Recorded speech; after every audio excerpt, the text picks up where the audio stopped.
Hello everyone, welcome to excellence classes और way of success. दोस्तों, मैं आपको बताना चाहूंगा आज का जो हमारा सेशन है वो अभी एग्जाम चल रहा है एनटीपीसी का। ठीक है, एनटीपीसी का एग्जाम चल रहा है तो मैं सोचा क्यों नहीं आप लोग के लिए इससे रिलेटेड क्वेश्चन, मैथ का क्वेश्चन दिया जाए जो कि आपको एग्जाम में मेरे चैनल के माध्यम से भी आप लोग को हेल्प मिल सके। तो मैं 10 to 15 क्वेश्चन का आपको लगभग 5 to 6 सेशन लाऊंगा जो कि आपको एग्जाम में, आपके एग्जाम में जो मैथ पूछा जाता है उसमें आपको लाभ मिल सके। तो अगर आप ये इस वीडियो को अगर कंटिन्यू आप शुरू से लेकर लास्ट तक देख लेते हैं तो मैं इसकी गारंटी देता हूं जो आपको एग्जाम में मैथ से क्वेश्चन जो आएंगे उसमें आप अच्छा कर पाएंगे। ठीक है, तो चलिए हम लोग बिना टाइम वेस्ट किए हुए अपने क्वेश्चन को देखते हैं और इसको समझते हैं क्योंकि एग्जाम अभी चल रहा है।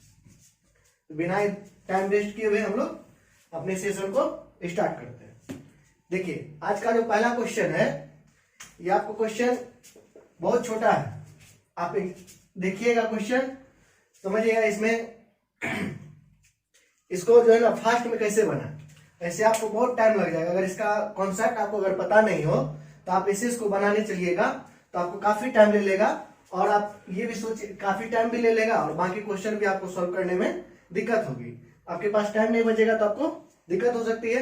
तो इस सब टाइप के क्वेश्चन को सॉल्व करने के लिए एक कॉन्सेप्ट है, उसको हम लोग समझते हैं और देखते हैं तो इस टाइप का क्वेश्चन आपको आसानी से सॉल्व हो जाएगा।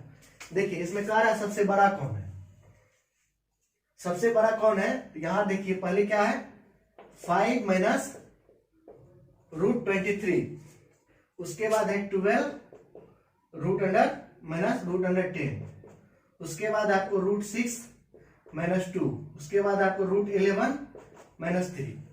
तो आप लोग बताइए इसमें बड़ा सबसे बड़ा कौन है, सोचिए। अगर होता है तो आप लोग कमेंट बॉक्स में अवश्य बताएं। देखिए, इस क्वेश्चन को जल्दी सॉल्व कैसे करें थोड़ा सा इसको देखते हैं। ऐसे तो सॉल्व करने के लिए आप 23 का आप रूट निकालिएगा, उसके बाद 5 में माइनस कीजिएगा, उसमें आपको गलत होने का चांस ज्यादा है। तो इसको हम लोग देखते हैं। मान के चलिए 5 को अगर हम रूट अंडर 25 लिख ले तो कोई दिक्कत नहीं होना चाहिए, ये तो रूट अंडर है। अगर 2 को हम लोग रूट अंडर 4 लिख लें कोई दिक्कत होगा, नहीं होना चाहिए। और यहाँ 3 है, इसको रूट अंडर 9 लिख लें तो मेरे ख्याल से इसमें भी आपको दिक्कत नहीं होना चाहिए। अब देखिए 25 माइनस 23 कितना होता है 2, ठीक है। 12 माइनस 10 2, 6 माइनस 4 2, 11 माइनस 2। तो देखिए डिफरेंस क्या है, सेम है। तो अब हम लोग देखेंगे अगर डिफरेंस सेम आ जाता है तब हम लोग के लिए आसान हो जाता है ये क्वेश्चन। ठीक है, देखिए इसमें करेंगे कि अब जिसका मल्टीप्लीकेशन, यानी इसको जो हम माइनस किए हैं रूट हटा दीजिए, जिसका मल्टीप्लीकेशन ज्यादा होगा वो सबसे छोटा होगा और जिसका मल्टीप्लीकेशन सबसे कम होगा वो सबसे बड़ा होगा। इसमें देखिए सबसे छोटा कौन सा होगा 6 और 4 का 11, ये 99 हो जाएगा, ये आपको 120 हो जाएगा, ये तो बहुत ज्यादा बड़ा हो जाएगा। तो इसमें सबसे बड़ा कौन होगा √6 माइनस 2, ठीक है। और सबसे छोटा कौन सा हो जाएगा ये root under 25 minus root under 23। तो मुझे उम्मीद है कि आप इस क्वेश्चन को अच्छे से समझ गए होंगे। तो मेरे ख्याल से आप इस टाइप का क्वेश्चन अगर आपको एग्जाम में आए तो आप आसानी से बना पाओगे।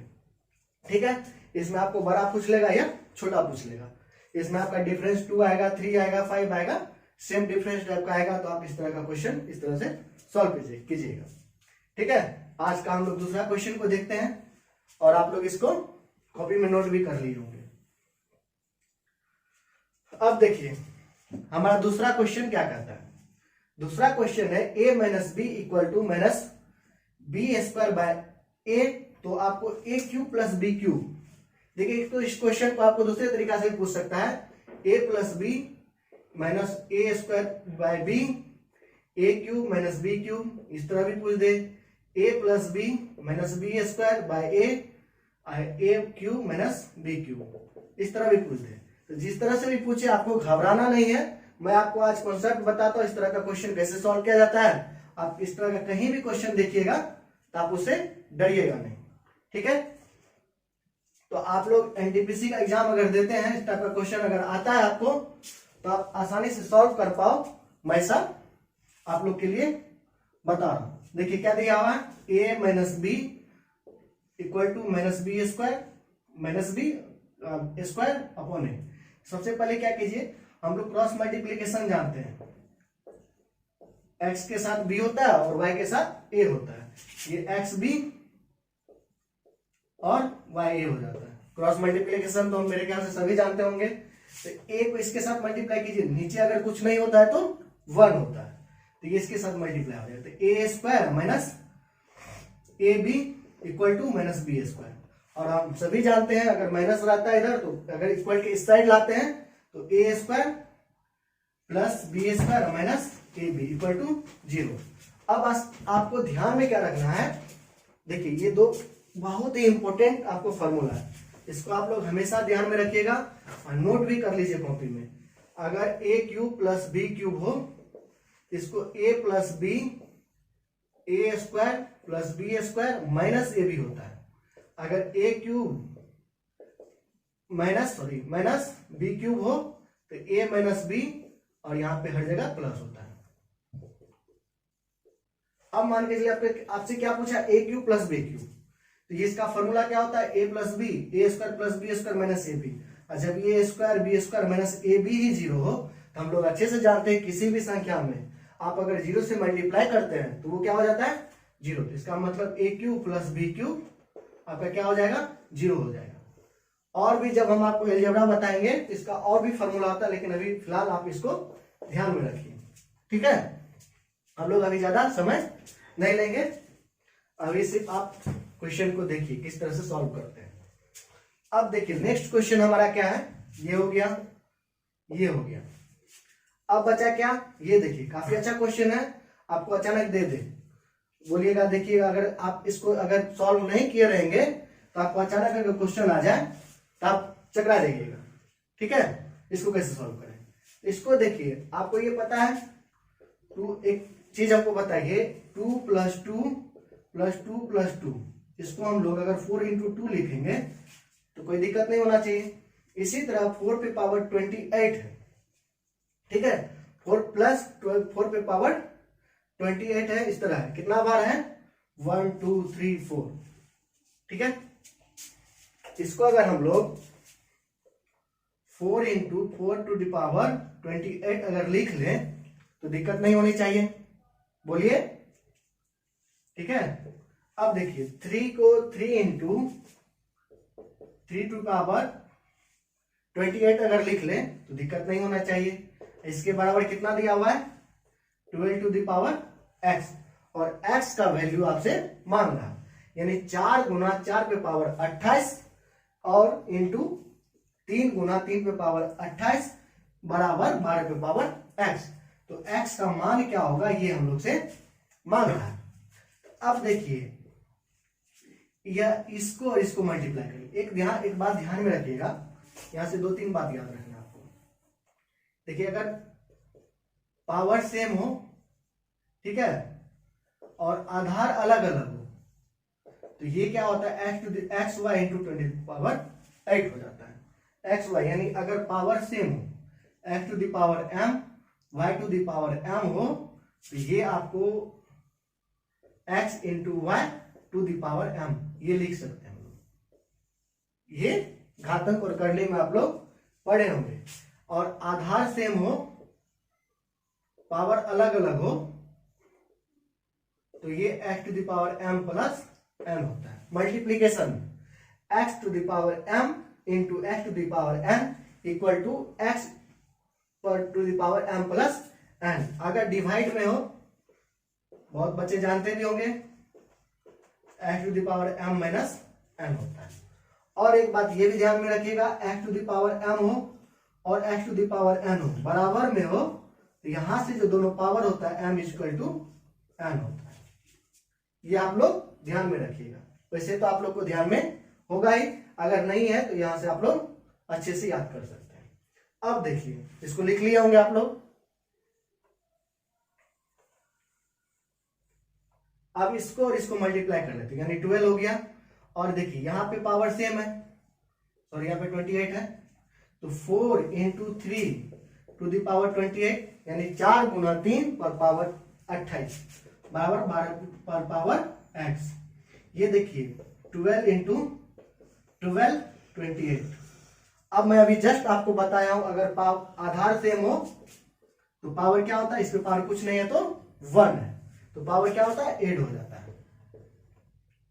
तो ये 1 प्लस 28 इक्वल टू, ये कितना हो गया, x का वैल्यू 29। मेरे ख्याल से आप लोग समझ गए होंगे। एक बार देख लीजिए अच्छे से, और आप लोग नोट्स भी कर सकते हैं साथ साथ, और इस तरह का क्वेश्चन आए तो मेरे ख्याल से आप अब सॉल्व कर पाइएगा। ठीक है, क्या किया हम लोग, ये इसको मल्टीप्लाई कर लिए, इसको एक जगह करके इस पे पावर लगा दिए। उसके बाद हम लोग जानते हैं x to the power m into x to the power n हो तो पावर मल्टीप्लाई में क्या होता है, आपको जुड़ जाता है, वही किए। उसके बाद x to the power m हो equal to x to the power n हो, जब इक्वल हो, ये जो आधार है ये सेम है, देखिए यहाँ पे भी 12 है और यहाँ पे भी 12 है, यानी यहाँ पे भी 12 है, यहाँ पे भी 12 है, पावर क्या हो जाएगा, यहाँ पे 1 प्लस 28 इक्वल टू x यानी 29। तो मेरे ख्याल से अब इसमें दिक्कत नहीं होनी चाहिए। अब देखिए इस टाइप का भी क्वेश्चन काफी पूछा जा रहा है अभी एनटीपीसी में, ये तो काफी इजी है। बस आपको इसमें क्या ध्यान रखना है, जैसे आपको क्वेश्चन क्या दिया, 10x plus cot X equal to 5, तो आपको निकालना है 10 square X cot square X. अब आपसे आगे वाला एग्जाम में पूछ लेगा आपको cot cube X plus 10 cube X, तो आपको सारा कॉन्सेप्ट क्लियर होना चाहिए। ठीक है, अब देखिए यहाँ पे क्या दिया हुआ है, 10x plus cot X equal to 5, तो हम लोग जानते हैं 10x जो है आपको कॉट एक्स का, 10x का उल्टा कॉट एक्स होता है, क्योंकि ये p बाय b होता है और ये 10, और ये जो कॉट एक्स है आपको b बाय p होता है। इसका मतलब 10 का उल्टा कॉट, कॉट का उल्टा 10। ठीक है, इसको देख लीजिए, लिख लीजिए आप लोग। अब देखिए, अब यहां पे हम लोग जानते हैं अगर a square plus B square हो, ये फॉर्मूला ध्यान में रखिएगा, इसको आप लोग a प्लस बी का होल स्क्वायर माइनस 2ab लिख सकते हैं, या a माइनस बी का होल स्क्वायर प्लस 2ab लिख सकते हैं। ठीक है, इसको आप लोग नोट कर लीजिए, इस तरह लिख सकते हैं। तो अब मान के चलिए आपके पास यहाँ पे प्लस दिया हुआ है, ठीक है, तो हम लोग कौन सा फॉर्मूला यूज करेंगे, ये वाला फॉर्मूला यूज करेंगे। अब आसान हो गया हम लोग के लिए। तो यहां देखिए 10x plus cot X equal to 5, तो 10 square X plus cot square X equal to 10x plus cot X का होल स्क्वायर माइनस 2, और हम लोग जानते हैं यानी 10x इंटू कॉट एक्स, जब इसका उल्टा ये होता है तो दोनों का मल्टीप्लीकेशन क्या हो जाएगा, 1 हो जाएगा। ठीक है, इसी तरह आपको ये भी दे देगा sine X into cosec X पे, कॉसेक एक्स, इसका भी मल्टीप्लीकेशन 1 होता है। इसी तरह आपको cos X into cot X दे देगा, सॉरी सेक एक्स, इसका भी मल्टीप्लीकेशन 1 होता है। आपको क्वेश्चन दे देगा sine X plus cosec X equal to 4, तो sine square X plus cos square X equal to 1। तो आप लोग इसको ध्यान में रखिएगा, इसका उल्टा ये होता है, इसका उल्टा ये होता है, इसका उल्टा ये होता है। तो इस तरह का अगर क्वेश्चन आपको एराइज करता है तो आप लोग बना सकते हैं। ठीक है, तो अब देखिए हम लोग इस फॉर्मूला बैठा दिए, यानी ए बी, ये इसका मल्टीप्लीकेशन क्या हो जाएगा, 1 हो जाएगा। तो अब हम लोग के लिए आसान हो गया, इसका वैल्यू हम लोग को दिया हुआ है, यानी 25 माइनस 2, यानी मेरे पास क्या आंसर आ गया, 23 आ गया। तो मैं आशा करता हूं कि आप इस चारों क्वेश्चन को अच्छे से समझ गए होंगे। अगर कहीं भी दिक्कत हो तो आप लोग वीडियो को बैक करके फिर से दोबारा देख सकते हैं। अब चलिए हम लोग नेक्स्ट क्वेश्चन देखते हैं और उसको समझते हैं। चलिए दोस्तों, अब हम लोग नेक्स्ट क्वेश्चन को देखते हैं। ये आप लोग को इसलिए काट दिया जाता है जो आप लोग को ज्यादा समय आप लोग का ना लगे। ठीक है, देखिए क्वेश्चन है, स्थान ए तथा बी एक दूसरे से 23 किलोमीटर दूरी पे है। ए और बी का जो डिस्टेंस है आपको वो 23 किलोमीटर है। मोहन और सोहन क्रमशः आपको स्थान ए तथा बी से 48 किलोमीटर यानी मोहन जो है आपको 48 किलोमीटर और सोहन आपको 36 किलोमीटर की गति से एक ही दिशा में चलना प्रारंभ करता है, यानी इसी दिशा में दोनों चलना प्रारंभ करता है, दोनों इसी दिशा में चलना प्रारंभ करता है। तो करते हैं वे बी से दूर एक बिंदु, यानी इससे जो दूर बिंदु सी है, सी पर मिलते हैं, यहां पे ये लोग मिलता है, ठीक है। तो दूरी बी सी का ये जो डिस्टेंस है ये कितना होगा, ये हमसे मांग रहा है। तो आप लोग एक बार खुद से कोशिश कीजिए, देखिए काफी अच्छा क्वेश्चन है। तो क्वेश्चन क्या है, आपको ये ए से बी का डिस्टेंस आपको ये दिया हुआ है। तो इसका जो आपको स्पीड है, speed of A 48 kilometre per hour और speed of B 36 kilometre per hour. और हम लोग जानते हैं यानी रिलेटिव जो स्पीड है वो निकालेंगे। जब एक ही दिशा में गति हो तो ये क्या होता है, डिफरेंस होता है।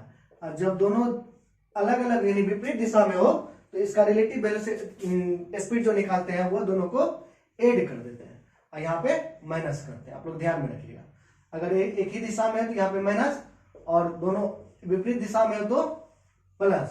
तो रिलेटिव स्पीड क्या हो जाएगा, 12 किलोमीटर पर आवर, ठीक है।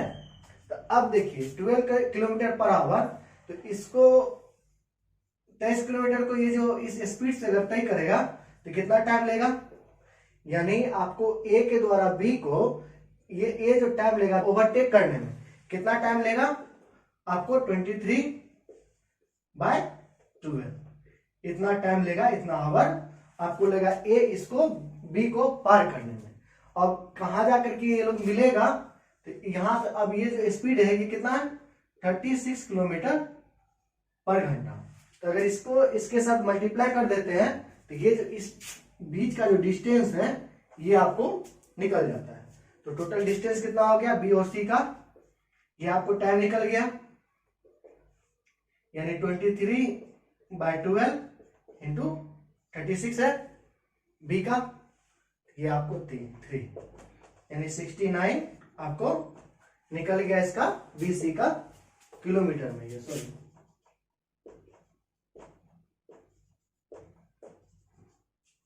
ठीक है। कितना आसान क्वेश्चन है, देखने में आपको भारी लग रहा होगा लेकिन काफी इजी क्वेश्चन है, ठीक है। पहले हम लोग क्या किए, रिलेटिव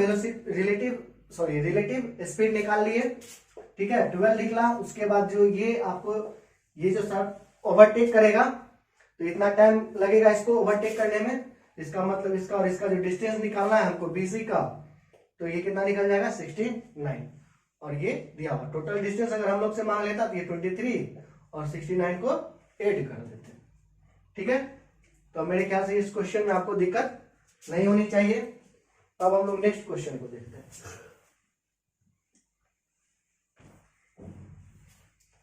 इस टाइप का भी क्वेश्चन आपको काफी देखने को मिलता होगा एग्जाम में, एनटीपीसी के एग्जाम में आपको इससे बहुत इजी पूछता है। मैं आपको इसका सारा कॉन्सेप्ट एक ही क्वेश्चन में समझा देता हूं।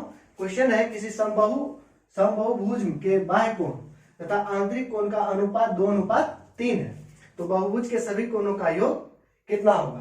तो कोई भी आपको ये बहुभुज है कितना भी होगा, तो ये आंतरिक कोण होता है, ये देखिए मान के चलिए एक पेंटागन बनाते हैं, ये आपको बेंजीन बन गया, हेक्सागन बन गया, ये इंटरनल एंगल होता है, ये बाय एंगल होता है। तो ये दोनों का जो अनुपात है ये 2:3 में दिया हुआ है, ठीक है। तो इसका जो सभी कोण का जो योग होगा, सभी कोणों के योग क्या होगा वो हम लोग से मांग रहा है, ठीक है। तो आइए देखते हैं हम लोग किस तरह का क्वेश्चन कैसे सॉल्व करते हैं। तो सबसे पहले हम लोग को दो फार्मूला याद रखना है। एक तो बाह्य कोण का जो फार्मूला होता है 360 डिग्री बाय एन होता है, और आंतरिक कोण का जो फार्मूला होता है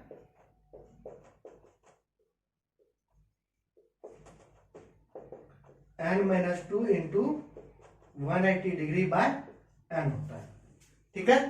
तो इस दोनों का जो रेशियो दिया होगा हम लोग को, ये 2:3 दिया होगा, यानी 360 डिग्री, ये n कैंसिल हो जाएगा अपॉन n-2 इंटू 180 डिग्री। देख लीजिए यहाँ पे बाह्य कोण और आंतरिक कोण, तो तो ऊपर हो जाएगा बाह्य कोण, नीचे हो जाएगा आंतरिक कोण। तो ये दोनों का अनुपात दिया हुआ 2:3। तो इसको और इसको काट दीजिए 2, ये 2 कैंसिल, यानी n इक्वल टू हम लोग को 5 आ गया। ठीक है। और अगर आपको आंतरिक, ये तो आंतरिक सिंगल कोण हो गया। अगर आपको ये जो आंतरिक कोण का योग मांगे, बस इस n को हटा देना है। इसमें क्या होगा, बहुभुज के सभी कोण का योग equal to n-2 into 1 80 degree. n-2 into 1 80 degree, आंतरिक मतलब बहुभुज के आंतरिक कोणों का योग। तो यहाँ पे हम लोग क्या किए, n को कैंसिल कर दिए, n हम लोग के पास कितना आ गया 5। बस यहाँ पे पुट कर दीजिए, 5 - 2 3, 3 इंटू 1 80 डिग्री, कितना आ जाएगा 540 डिग्री, यानी 540 डिग्री इसका आंसर आ जाएगा। बहुभुज के सभी कोणों का योग कितना हो जाएगा 540 डिग्री। अब हम लोग नेक्स्ट क्वेश्चन को देखेंगे। मेरे ख्याल से आपको इस क्वेश्चन में नहीं दिक्कत होनी चाहिए। अगर कहीं भी फिर भी दिक्कत हो तो आप कमेंट बॉक्स में कमेंट अवश्य कर सकते हैं, जहां पे मैं आपके कमेंट का रिप्लाई अवश्य करूंगा। ठीक है, चलिए देखते हैं अब अगला क्वेश्चन हम लोग।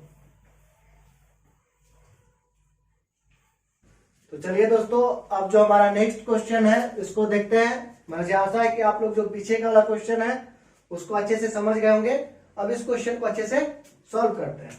तो सबसे पहले मैं आपको क्वेश्चन को अच्छे से बता देता हूं और आप लोग खुद से कोशिश कीजिए, क्योंकि थोड़ा बहुत हमको हो सकता है, मुझे लग रहा है थोड़ा बहुत आप लोग को देखने में भी दिक्कत हो सकती है। कोई नहीं, मैं आपको अच्छे से पढ़ के बता देता हूँ। देखिए, राजी किसी काम को 9 दिनों में और रोजी 15 दिनों में तथा कोई मनमोजी है, वो अपना मस्त रहता है, वो आपको 45 दिन में काम को खत्म कर सकता है। यदि मौजी और मनमोजी प्रत्येक तीसरे दिन राजी की हेल्प करे, यानी इस राजी का हेल्प करे प्रत्येक तीसरे दिन, तो काम खत्म करने में कितना समय लगेगा। एक बार खुद से आप लोग कोशिश कीजिए, काफी अच्छा क्वेश्चन है। आपको कोई राजी है और एक रोजी है और एक मनमोजी है। ये आपको काम कितने दिन में खत्म कर रहा है 9 दिन में। अगर ये अकेले करे तो ये 9 दिनों में खत्म कर सकता है। ये आपको कितना 15 दिनों में खत्म कर सकता है, ये आपको 45 दिन में। तो हम लोग यहाँ अच्छे से एक बार लिख लेते हैं।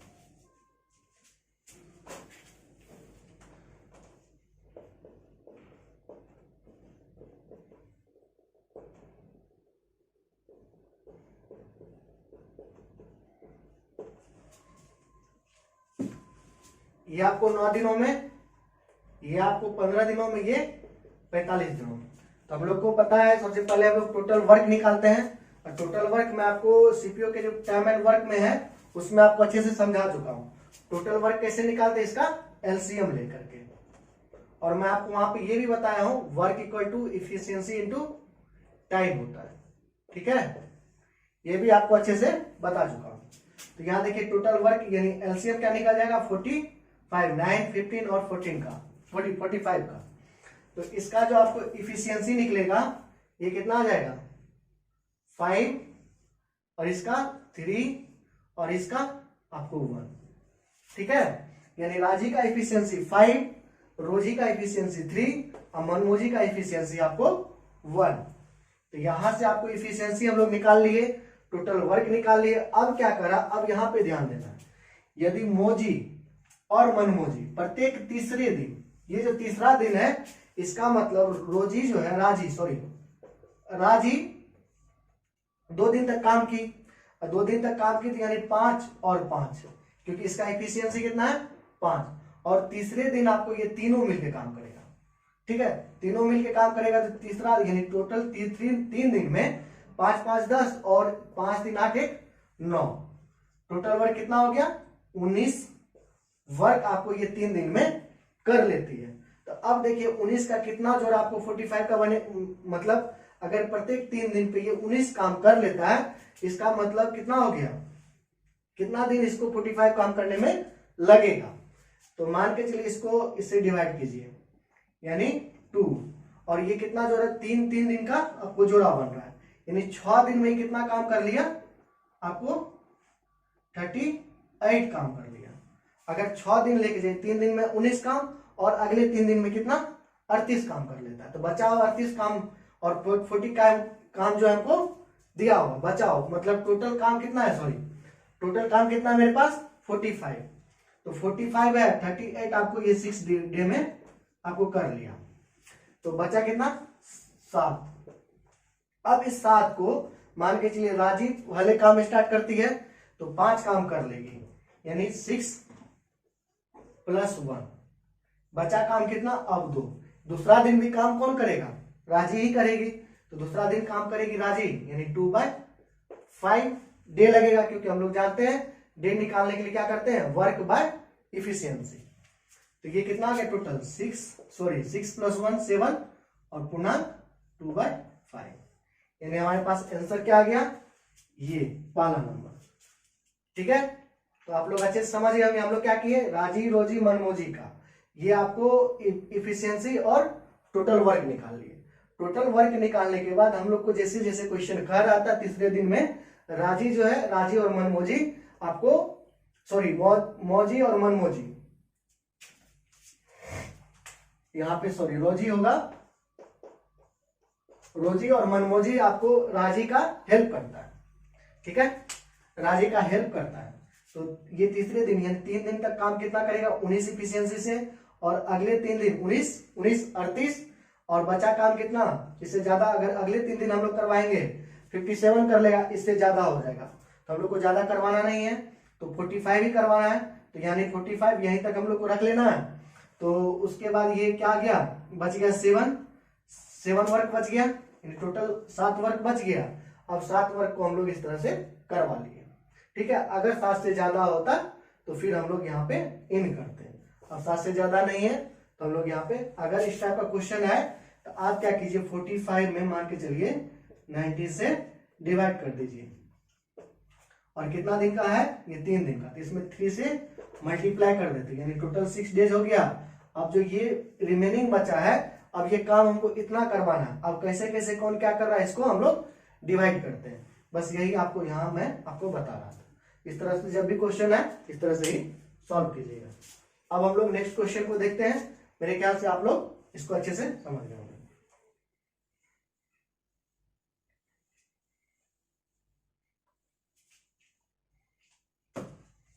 अब देखिए रेलवे में आपको एक इंपॉर्टेंट होता है, लॉग से काफी क्वेश्चन पूछा जाता है, लॉग से भी क्वेश्चन। देखिए लॉग स्टैंड का मतलब कुछ नहीं है, ये आधार आपको लॉग में जो है ना आपको ये बेस रहता ही है, ये भी याद रखिएगा, लॉग 10 रहे तो इसका वैल्यू 1 होता है, यानी लॉग ए रहे यानी बेस, और इसका ये जो ये है ये सेम रहे तो इसका वैल्यू 1 होता है, ये आप लोग ध्यान में रखिएगा। और इसे अगर कुछ भी रहता है log 2 अगर लिखा है तो इसका मतलब इसका बेस में, इसके बेस में 10 रहता ही है, तो ये 10 घबराना नहीं है, ये 10 दे दिया है तो क्या दे दिया, इसको हटा भी सकते कोई दिक्कत नहीं है। तो अब ये देखिए टोटल में दिया हुआ है, अब आपको log 2 का वैल्यू दिया हुआ है 0.30, और log ये 3 का वैल्यू दिया हुआ है 0.47, यानी log 2 का मान दिया हुआ है आपको 0.30, log 3 का मान दिया हुआ है 4 और 7, तो आपको log 1.5 का वैल्यू मांगा है, तो इसको हम लोग लिख सकते हैं log 10 यानी 15/10, और इसको 3 और 2। और एक बात याद रखिएगा आप लोग, जब log a/b हो, इसको हम लोग a/b हो तो log a minus log b लिखते हैं, अगर मल्टीप्लाई में हो log a into log b, इसको log a plus log b लिखते हैं। क्या लिखते हैं, log a/b हो तो log a minus log b, और log यानी मल्टीप्लाई में हो a इंटू b तो log a plus log b। और भी कुछ बात है, इसको भी ध्यान में रखिएगा, इसको हटाते हैं, जैसे log a to the power b हो तो इसको ये जो पावर है ये यहां आ जाता है log a हो जाता है। ठीक है, इसको भी आप लोग ध्यान में रखिएगा। मेरे ख्याल से इतना अभी फिलहाल आप लोग के लिए काफी है, आप लोग इसको लिख लिए होंगे। तो अब देखिए ये डिवाइड में है, यानी log 3/2 है आपके पास, इसको हम लोग क्या लिख सकते हैं, log 3 माइनस log 2। अब इसको बस घटा दीजिए, यानी कितना है 0.47 माइनस 0.30, यही है ना log 2 का वैल्यू। log 2 का वैल्यू यहाँ पे हट गया था 0.30 यानी 0.17, यही आपका आंसर आ जाएगा। इसको मेरे ख्याल से आप लोग अच्छे से ध्यान में रखिएगा। क्या क्या बताया मैं आपको, एक बार फिर से मैं आपको बता देता हूं। देखिए a इंटू बी रहे, इसका मतलब log a plus log b, log a by b रहे, इसका मतलब log a minus log b। अगर log a to the power b रहे, इसका मतलब b log a होता है। ये आप लोग ध्यान में रखिएगा। इसी पे बेस्ट क्वेश्चन था, हम लोग इसको सॉल्व कर लिए। ठीक है, अब देखते हैं हम लोग, आज इतना ही क्वेश्चन रखते हैं। ठीक है, अब हम लोग नेक्स्ट वीडियो में और अच्छे अच्छे क्वेश्चन लाएंगे जो आपको प्रॉफिट एंड लॉस, परसेंटेज, ये सबसे रिलेटेड होगा, और वर्क एंड वेजेस, ये सबसे रिलेटेड, और भी जो टॉपिक बचा उससे रिलेटेड आपको क्वेश्चन मैं लेकर के आऊंगा। और भी जो भी अच्छे अच्छे क्वेश्चन होंगे जो हाल फिलहाल में भी एग्जाम में पूछे जा रहे हैं, वहां से भी मैं क्वेश्चन लेकर के आप लोग के लिए आऊंगा। तो मेरे ख्याल से आप लोग इस वीडियो को देखिए अंत तक, और अपने दोस्तों के साथ भी शेयर कीजिए, जो कि उनको भी इस वीडियो का लाभ मिल सके। और मैं आप लोग से रिक्वेस्ट करूंगा, वीडियो को ज्यादा से ज्यादा लाइक कीजिए, शेयर कीजिए, और चैनल को अभी तक सब्सक्राइब नहीं किए हैं तो चैनल को सब्सक्राइब भी अवश्य कर लीजिएगा। ठीक है, तो मुझे भी आप लोग के लिए मेहनत करने में मजा आएगा। ठीक है, तो चलिए दोस्तों, आज इतना ही रखते हैं। All the best, bye bye, take care.